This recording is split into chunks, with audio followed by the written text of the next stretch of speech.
Փաշինյանի այսօրվա ելույթը այնքանով է վտանգավոր, որ նա մի ղեկավար է, որի բռի մեջ է ողջ պետական համակարգի անկախ մարմինները։ Չկա անունով անկախ մարմին, որի մի մասը ԿՊ կուսակցության անդամները չլինեն։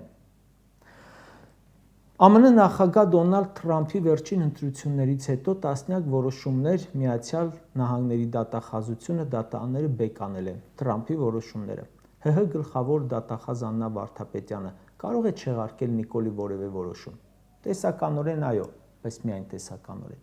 Պարզ չէ, որ գլխավոր դատախազը ոնց կար Նիկոլի օգնական, կապը մնացել է, հարաբերությունները նույնատիպ են, ենթակա եւ աշխատող։ Ուղղակի այն ժամանակ պագոն չուներ, հիմա ունի։ Հիմա Նիկոլ Փաշինյանը դատախազական համակարգում կարող է անել ինչ ցանկանում է, առանց բացառության։